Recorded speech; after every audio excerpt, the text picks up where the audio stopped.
اللہ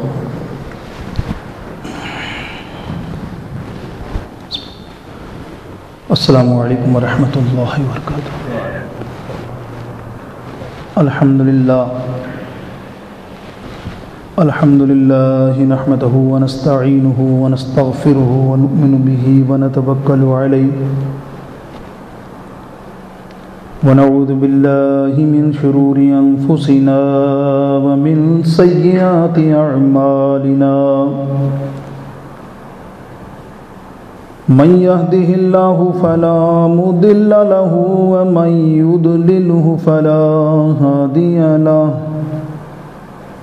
ونشهد أن لا إله إلا الله وحده لا شريك له ونشهد أن سيدنا وحبيبنا وحبيب قلوبنا وطبيب قلوبنا ونورنا ونور غائبنا ونور ظاهرنا ونور باطننا وغوثنا وغياثنا ومغيثنا وملجأنا محمد صلى الله تعالى عليه وسلم عبده ورسوله أما بعد فأعوذ بالله من الشيطان الرجيم بسم الله الرحمن الرحيم ألف لام ميم ذلك الكتاب لا ريب فيه هدى للمتقين صدق الله مولانا العظيم وبلغنا رسوله النبي الكريم ونحن على ذلك من الشاهدين والشاكرين والحمد لله رب العالمين رب اشرح لي صدري ويسر لي امري واحلل عقدة من لساني يفقهوا قولي وسع ذنب من بسر ساما مدد قبل يدي مدد كعبة وإمام مدد إن الله وملائكته يصلون على النبي يا أيها الذين آمنوا صلوا عليه وسلموا تسليما صلى الله على النبي وآله وصحابه صلى الله تعالى عليك وسلم صلاة وسلام عليك يا سيدي يا رسول الله۔ حمد و صلاۃ کے بعد اللہ عز و جل سبحانہ و تعالی کا شکر عظیم، اللہ تعالیٰ نے ہمیں موقع دیا کہ اس جمعۃ المبارک میں اللہ کی عبادت کے لیے ہم حاضر ہوئے۔ میرے دوستوں بزرگوں، قرآن مجید فرقان حمید کے اول سے ایک مختصر سی آیہ کریمہ مشہور آپ کے سامنے تلاوت کا شرف حاصل کیا، جس کے اندر اللہ رب العزت نے اس کتاب عظیم کا ذکر کیا ہے، اپنے کلام عظیم کا ذکر کیا ہے، اس قرآن عظیم کا ذکر کیا ہے، اور ارشاد فرمایا ہے الف لام میم، یہ حروف مقطعات ہیں، اس کے بارے میں اللہ اور رسول کے علاوہ کوئی نہیں جانتا کہ یہ کون سے اور اس کے ترجمے اور اس کی تفسیر کیا ہے، اور اللہ کے بتائے الہام سے کچھ مفسر، کچھ علماء اللہ والے جانتے ہیں، لیکن وہ بھی حسن ظن، مطلب اس میں کوئی حتمی بات نہیں۔ اسی طرح اللہ فرماتا ہے کہ یہ کتاب وہ ہے جس میں کوئی شک نہیں، اور یہ کتاب کس کے لیے ہے؟ یہ ہدایت ہے ڈرنے والوں کے لیے۔ میرے دوست و بزرگوں، انشاءاللہ عز و جل آج مختصر طور پر ہم کوشش کریں گے کہ قرآن مجید فرقان حمید کے فضائل و شان، اور ہو سکا تو اس کو تھوڑا آگے بھی بڑھائیں گے، کچھ جمعوں میں ایسا مسئلہ کریں گے کہ آئندہ کبھی موقع ہوا تو اس کی تلاوت کے آداب اور اس کے اندر کچھ صورتیں اللہ کے رسول صلی اللہ علیہ وسلم نے بتائیں جس کو فضیلت بہت ہے پڑھنے میں، تو وہ انشاءاللہ تعالی ضرور بضرور اصلاحی ذکر ہوتا رہے گا۔ خیر، اللہ رب العالمین کا صفاتی کلام قرآن مجید ہے۔ قرآن مجید جو ہے اللہ کا صفاتی کلام ہے۔ اللہ رب العالمین جل شانہ اس کلام مجید میں خود کلام کرتا ہے، بولتا ہے۔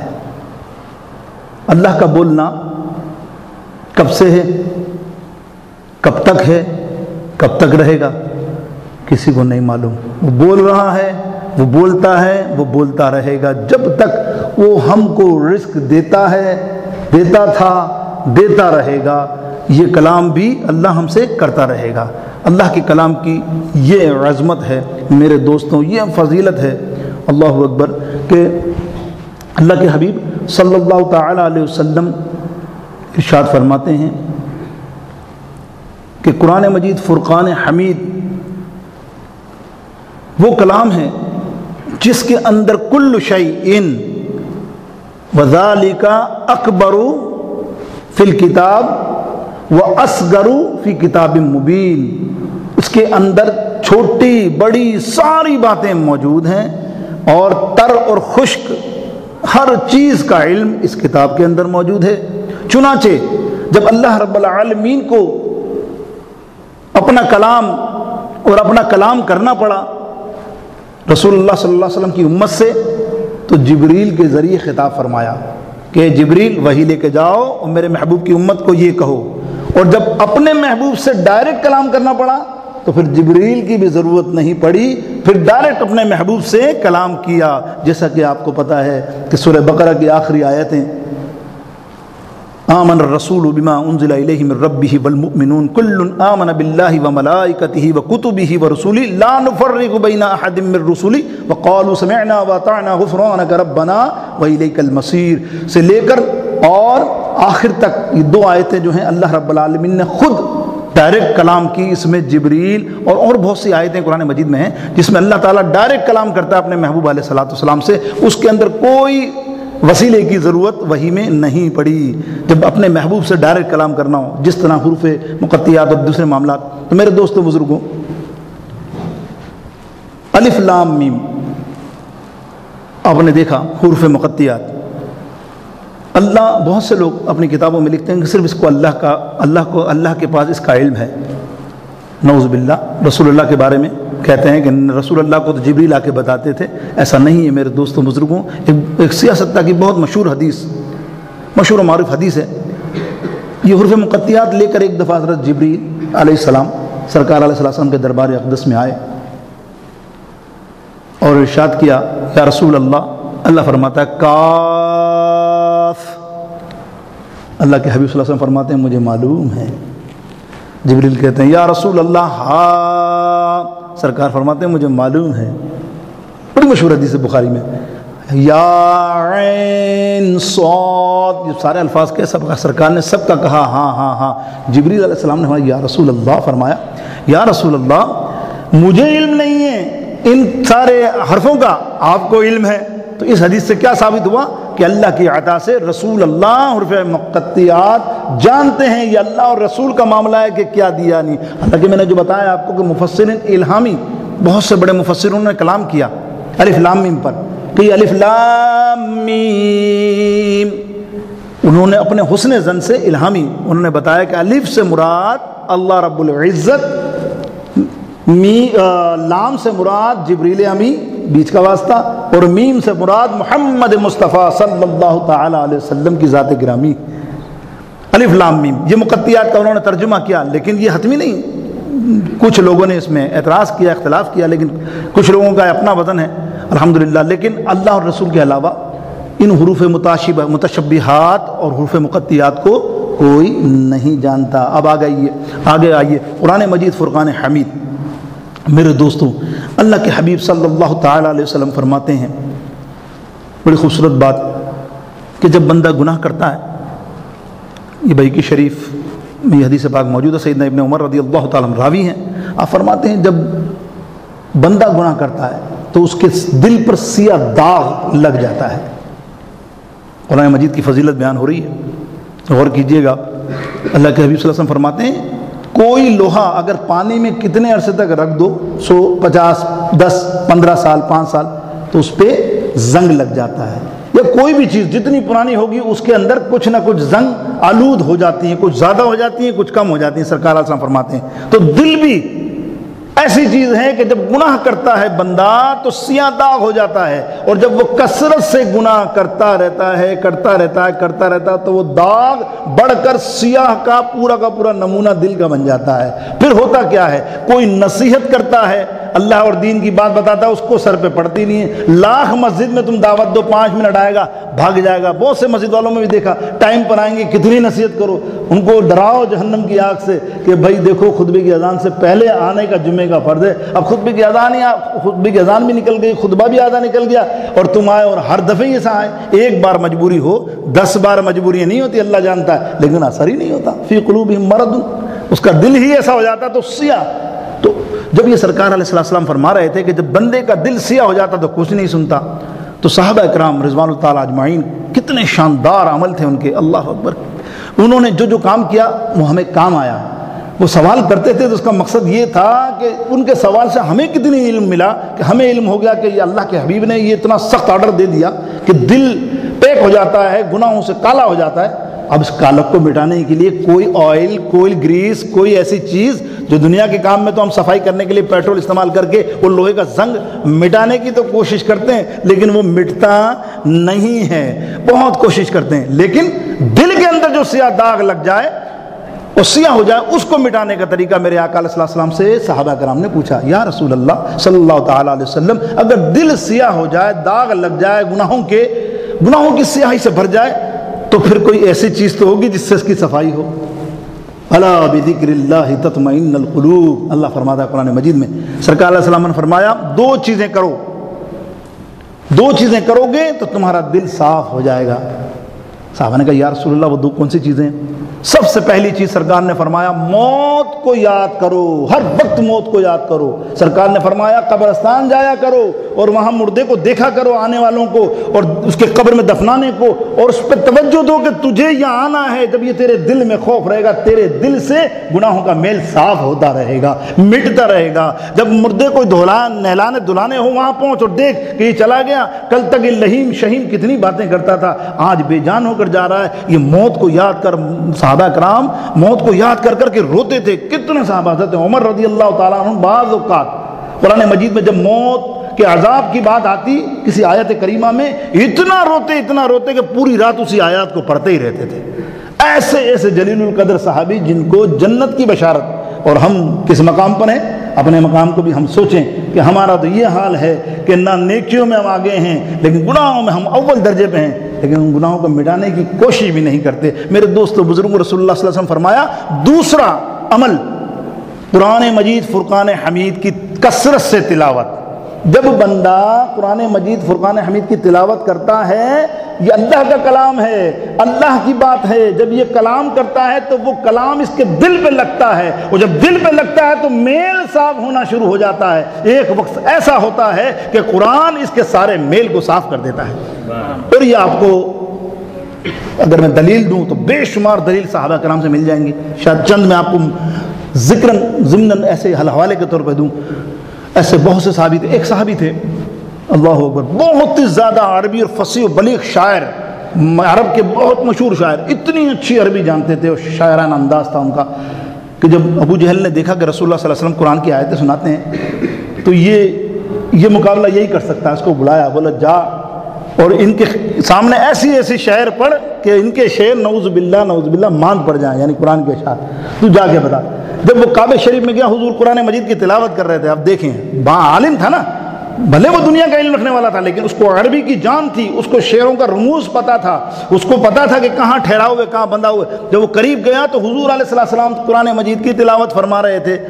یہ گیا تو کسی اور چکر میں تھا، تلاوت میں ایسا گم ہو گیا کہ وہ آیا سن کر رونے بیٹھ گیا، اور سرکار کی بارگاہ اقدس میں جا کے کہتا یا رسول اللہ آپ تو اللہ کے نبی لگتے ہیں، یہ کلام دنیا کا نہیں ہے، یہ تو کسی اور کا کلام ہے۔ وہیں تائب ہو کر بیعت کی اور اسلام میں داخل ہو گیا۔ مقصد کیا؟ قرآن دل پہ صاف کرتا ہے۔ آیا تھا میلا کچیلا دل لے کر آیا تھا، لیکن جب قرآن سنا، اسی طرح آپ نے دیکھا سیدنا عمر فاروق رضی اللہ تعالیٰ عنہ کے مسلمان ہونے کا واقعہ آپ کو پتہ ہے، بہن سے قرآن سنا، کتنے غصے میں گئے تھے تلوار اٹھا کر، ماجرا کیا تھا؟ نعوذ باللہ کس چکر میں گئے تھے، لیکن جب دروازے سے گزرے، دروازے کے پاس پہنچے، قرآن مجید سنا، دل کا میل صاف ہوتا گیا۔ جب دل کا میل صاف ہوا تو دیکھیں آپ صحابہ کا کمال، صحابہ کا کمال دیکھو، پہلے کیا تھے، پھر وہی لوگ قرآن کے حافظ بن گئے۔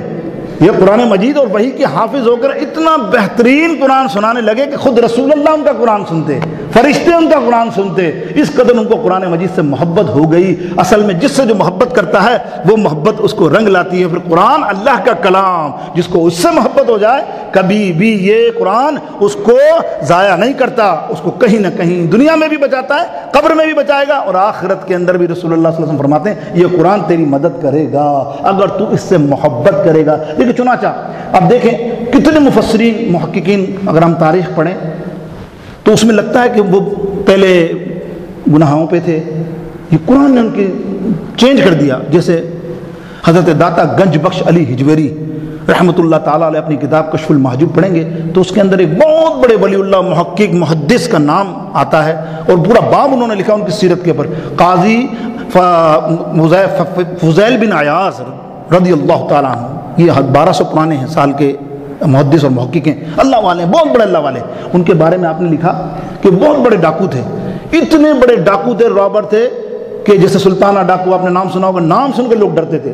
تو اس گلی سے یا ان کے شہر سے کوئی گزر جائے قافلہ تجارت کا ہے تو وہ چھوڑتے نہیں تھے اس کو ڈاکہ ڈالے بغیر، اتنے مشہور ڈاکو اور دہشت والے۔ بہت ڈکیتی ہوتی رہی تو ایک دیندار شخص نے، اللہ والے نے سوچا کوئی ترکیب لڑاؤں۔ اس نے ترکیب کیا لڑائی؟ اس نے کہا مال سے بھرے ہوئے 50-60 اونٹ بھیج دیے اسی ان کے روڈ پر، اور ایک قاری حافظ قرآن پڑھنے والے کو کہا کہ تو گھوڑے پر یا اونٹ پر بیٹھ کر قرآن پڑھتے رہنا، وہ چوری کرتے رہے، تیرا کوئی کام نہیں وہاں بھاگنا بچانا، تو اپنا قرآن پڑھتے رہنا، بس پھر دیکھنا نظارہ۔ اس نے ایک سوچا، اللہ الحمدللہ ایک آئی کیفیت اس کو، اس نے یہ کیا۔ جب وہ قافلہ قاضی فضیل بن عیاض رضی اللہ تعالیٰ عنہ آئے، اس وقت وہ بیرا روی کی حالت میں تھے، وہ ڈاکو تھے۔ جب آئے لوٹنے لگے تو قرآن کی آواز سنی انہوں نے قافلے میں، ارے یہ کون پڑھ رہا ہے؟ پڑھتے پڑھتے آہستہ آہستہ گئے، اللہ اکبر، اس کی اتنی خوشحال آواز، پیاری آواز، بیٹھ گئے وہیں۔ وہ چوری تو اپنی جگہ کرنی، ڈکیتی کو ڈاکوؤں کو بولا بیٹھ جاؤ، ساروں کو بیٹھ کے سن رہے اور رونا شروع کر دیا۔ اللہ اکبر، میں اس قدر گناہ گار، اس قرآن کا دل پہ اتنا اثر ہوا، ایسے تائب ہوئے، ایسے تائب ہوئے، کیسے تائب ہوئے؟ اور وہ ڈاکو کس قدر سسٹمیٹک تھے وہ، کہ جس کا ڈکیت کرتے تھے اس کا ایڈریس پہلے ہی فیڈ کر لیتے تھے اپنے پاس، تو کون کا ہے، کہاں کا، تاکہ آئندہ مجھے خیال ہو تو یہ چوری کرنے کا تیرے گھر پہ بھی آ کے میں ڈکیتی ڈالوں۔ سب کی لسٹیں بنا کے اپنے پاس رکھتے تھے جتنی ڈکیتی کی زندگی میں۔ جب توبہ کی اللہ کی بارگاہ اقدس میں، پھر وہ کمال کیا کہ مزدوری کی، حلال روزی کمائی، اور روزی کمانے کے بعد سارا مال جو چوری کیا تھا پچھلی زندگی میں سب کے گھروں پر پہنچایا۔ اور اللہ نے کیسا کرم کیا کہ اتنا بڑا محدث، اتنا بڑا عالم اللہ نے بنا دیا کہ جس کا نام اللہ داتا گنج بخش اپنے استادوں میں لیتے ہوں۔ میرے دوستوں بزرگوں، اس پائے کے تو یہ قرآن تقدیریں بدل دیتا ہے۔ اگر آپ قرآن سے محبت کریں نا میرے دوستوں بزرگوں، قرآن تقدیر بدل دیتا ہے۔ قرآن کی فضیلت کی بے شمار فضائل ہیں، انشاءاللہ میں نے کہا نا ذکر چلے گا، بہت لمبی بات ہے۔ آئیے آخری بات میں آپ کو بڑی محبت والی بتاؤں کہ قرآن کی فضیلت کیا ہے۔ آپ دیکھیے، آپ مسجد میں آتے ہیں، بغیر وضو کے مسجد میں آ سکتے ہیں؟ نہیں، کیوں؟ کس نے کہا؟ یا تو بغیر مسجد کے بہت گھومتے ہیں تو پھر سب کو نکال دو۔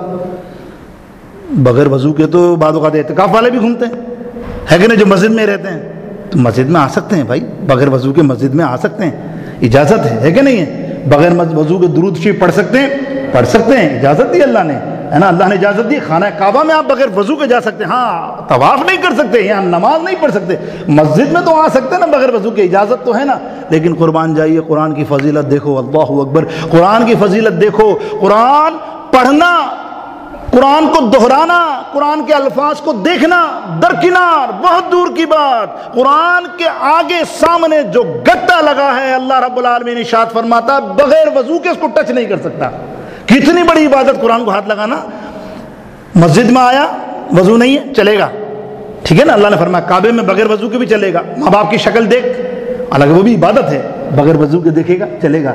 لیکن قرآن کے گتے کو، جو گتا لگا ہوا، ابھی قرآن اندر دیکھا نہیں ہے، اللہ فرماتا لا یمسہ الا المطہرون، ہر قرآن پہ لکھا ہے خبردار پاک ہو کے ٹچ کرنا، وضو ہو تو ہاتھ لگانا، ورنہ یہ بہت بڑی عبادت ہے۔ جب آپ اندازہ کیجئے قرآن کیسی چیز ہے جو آج ہم نے صرف الماریوں میں سجانے کے لیے رکھ دیا ہے، ورنہ اس کے لحاف پہ، اس کے غلاف پہ ہاتھ لگانا بھی عبادت، یعنی اس سے ٹچ ہو جائے کپڑا اور ہم باندھ کے رکھیں تو اس کو بھی فرمایا گیا کہ ہاتھ نہ لگانا بغیر وضو کے۔ تو میرے دوستو بزرگوں کیا ہے، امام بصری رضی اللہ تعالیٰ عنہ فرماتے ہیں، کمال کی بات، بہت بڑے اللہ کے ولی ہیں، اللہ اکبر، آپ فرماتے ہیں کہ ایک مرتبہ بیٹھے تھے آپ تو ایک شخص آیا، غور سے سنیے گا، آج ہمارے عمل کیسے ہیں قرآن سے محبت کے، غور سے سنیے گا۔ ہم بیٹھے طلباء کو میں قرآن شریف کی دور کروا رہا تھا تو ایک بندہ پرانے کپڑوں کے اندر، فقیر غریب سا مسکین سا مزدور، پھٹے ہوئے داغ لگے ہوئے کپڑے، آیا، آ کر سیدھا الماری کے پاس گیا، قرآن مجید اٹھایا، حالانکہ وضو سے ہوگا ڈیفینیٹلی، اس کو اتنا علم تو تھا، اس نے قرآن لیا، غلاف کو خوب چوما اور کہتا ہے یا اللہ میرے ماں باپ نے، میرے رشتہ داروں نے اس زمانے میں مجھے تیری کتاب کو پڑھنا نہ سکھایا، مجھے محروم رکھا، میں نہیں پڑھ سکا، لیکن میں اس سے محبت تو کر سکتا ہوں، میں اس کے غلاف کو، قرآن کو چوم تو سکتا ہوں۔ اے اللہ مجھے معلوم ہے کہ آج میں اپنے بچوں کی روزی کے لیے صبح نکلتا ہوں، رات کو پہنچتا ہوں، میں قرآن نہیں سیکھ سکتا، لیکن میں اس سے محبت تو کر سکتا ہوں، اور چوم کے رو کے اللہ کی بارگاہ سے ایسا لگ رہا ہے جیسے باتیں کر رہا ہو۔ اور قرآن مجید رکھ کے جب جانے لگا تو طلباء میں نے کہا کہ یا مرشد یا استاد یہ کیا معاملہ ہے، عمل بھی نہیں ہے، پڑھنا بھی نہیں ہے، اور خالی چومے چاٹے جا رہا ہے، اس سے اس کو کیا فائدہ ہوگا۔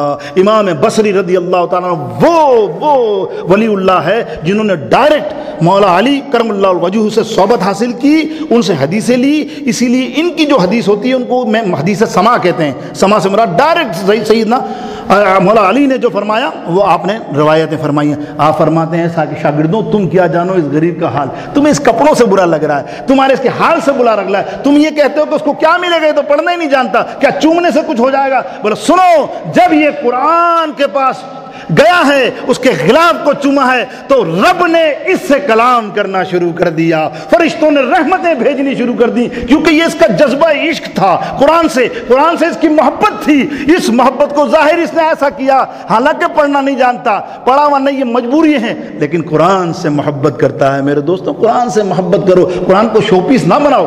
آج کل کا دور کیسا آ گیا، مفتیوں نے فتویٰ دیا آج کے دور میں، جو قرآن مجید دیواروں پہ لگاتے ہیں وہ سخت گناہ گار ہیں۔ پتا آپ کو قرآن مجید کیا چیز ہے، میں نے بتائی نا آپ کو، لا یمسہ الا المطہرون، تم بغیر وضو کے اتنی بڑی عبادت ٹچ نہیں کرو، اور ہم نے شو پیس کے لیے پورا قرآن مجید آج کل آ رہا ہے، او ہو ڈرائنگ روم میں لگا دیا، لوگ آ رہے ہیں، دیکھا ہمارے وہاں ڈرائنگ روم، ارے قرآن کو شو کیس کے لیے نہیں ہے، یہ پڑھنے کے لیے، عبادت کرنے کے لیے۔ میرے دوستوں اس کو جتنا پڑھو گے اللہ تعالیٰ تمہیں اتنا ہی فیض۔ اور قرآن ہے کیا میرے دوستوں بزرگوں، قرآن میرے دوستوں قرآن مجید ہے کیا؟ قرآن میں نے کہا نا آپ کو، قرآن مجید سے پوچھا جائے کہ تو قرآن ہے کیا، یہ خود تعارف کرتا ہے، اپنا تعارف خود۔ کتنی کتابیں آئیں آسمانی پچھلے تمام انبیاؤں پہ، دیکھیں آپ تورات، انجیل، زبور، صحیفے، لیکن واحد قرآن ہے جو بولتا ہے، اور بولتا بھی کیا ہے، جو پوچھو بتاتا ہے، ہر چیزیں پوچھو، اے قرآن تو کون سی کتاب ہے، وہ کہتا ہے ذالک الکتاب لا ریب فیہ، مجھ میں کوئی شک نہیں ہے، کوئی شک سے پاک ہے۔ تو کس کے لیے اتری؟ ھدی للمتقین، ہدایت ہے ڈرنے والوں کے لیے، جو ڈرتے ہیں، متقین ہیں، ان کے لیے ہدایت ہے۔ پھر قرآن سے پوچھا تو کب نازل ہوئی، کون سے مہینے میں نازل ہوئی؟ شہر رمضان الذی انزل فیہ القرآن، میں رمضان کے مہینے میں نازل ہوا ہوں، قرآن مجید کہتا ہے۔ پھر قرآن مجید سے پوچھا جائے اے اللہ کے کلام، تو قرآن مجید کس رات میں نازل ہوا، دن میں نازل ہوا؟ تو کہتا ہے انا انزلناہ فی لیلۃ القدر، کب نازل ہوا؟ رات، لیل، قدر کی بڑی شب کو میں نازل ہوا۔ اس طرح یہ قرآن مجید دیکھیں آپ، کلام کرتا ہے، جو آپ پوچھیں اور یہ بتاتا رہتا ہے، یہ کلام کرتا رہتا ہے۔ میرے دوستوں بزرگوں، یہ قرآن مجید اتنی عظیم و شان برکت ہے۔ میں نے آپ کو جب بتایا کہ جب کپڑے کے اندر ایک غلاف کی یہ بات ہے کہ بغیر وضو کے اس کو ہاتھ نہیں لگا سکتے، وجہ کیا ہے کہ اس کی نسبت قرآن سے ہو گئی، جس کی نسبت قرآن سے ہو جائے اس کو بغیر وضو کے ہاتھ نہیں لگا سکتے، اور جن کے دلوں میں قرآن مجید موجود ہو وہ حافظ، ان کی شان کیا ہوگی میرے دوستوں، اندازہ کر سکتے ہو؟ جن کے دلوں میں قرآن ہو، ان حفاظوں کا کیا حال ہوگا؟ ارے ان حفاظوں کی بات بھی آگے رہنے دو جس پر یہ قرآن مجید کا یہ حال ہے کہ اللہ رب العالمین فرماتا ہے کہ قرآن مجید پہ جس کپڑے میں، جس گتے کے اندر فکس ہو، اس کو بغیر وضو کے تم ہاتھ نہیں لگا سکتے، تو پھر جس پر یہ نازل ہوا اس کی فضیلت کا اندازہ، اس محبوب آقا کی فضیلت کا اندازہ آپ لگا سکتے ہیں؟ کبھی نہیں لگا سکتے۔ اس لیے جب بھی قرآن پڑھو اللہ کے محبوب کی محبت میں پڑھو، اللہ کے محبوب کی۔ شیخ سعدی علیہ رحمۃ اللہ یہی فرماتے ہیں کہ مغز قرآن روح ایمان جان دین، مغز قرآن روح ایمان جان دی، ارے ہست حب رحمت للعالمین، بغیر میرے محبوب علیہ السلام کی محبت کے نہ تمہیں قرآن سمجھ آئے گا، نہ تم قرآن پڑھ سکو گے۔ میرے دوستو بزرگوں، قرآن سے اللہ تعالی ہمیں سچی محبت عطا فرمائے، اور یہی محبت کل سرکار فرماتے ہیں تمہیں قرآن ایسی ڈھال بن جائے گا شفاعت کے لیے، لیکن اپنے گھروں میں سجا کے رکھنے کے لیے ہی نہیں ہے قرآن۔ میرے دوستوں، قرآن سجا کے رکھنے کے لیے پڑھا کرو، 1 رکوع 2 رکوع 4 رکوع 5 رکوع، اس لیے کہ جب تم قرآن مجید پڑھتے ہو تمہیں نہیں لگتا کہ اس سے پہلے میرے گھر میں معاملات کیا ہیں، روزیاں جا رہی ہیں، بے برکتی ہو رہی، کوئی دعا قبول نہیں ہو رہی، ہر چیز کا معاملہ الٹا ہو رہا، بیماریاں آ رہی ہیں۔ لیکن جب تم قرآن پڑھتے ہو فرشتے نازل ہوتے ہیں، انشاءاللہ یہ کنٹینیوز رہے گا کہ فرشتے نازل ہوتے ہیں، جو قرآن پڑھتا ہے اس کو کرتے کیا ہیں فرشتے، انشاءاللہ عز و جل۔ اللہ تعالیٰ مجھے اور آپ سب کو قرآن مجید فرقان حمید سے سچی محبت عطا فرمائے۔ اللہ رب العالمین قرآن مجید سیکھنا، سمجھنا اور اسے پڑھنا نصیب فرمائے، آمین۔ وآخر دعوانا الحمدللہ رب العالمین۔ سنت ادا کیجیے۔ اللہ علیہ وسلم۔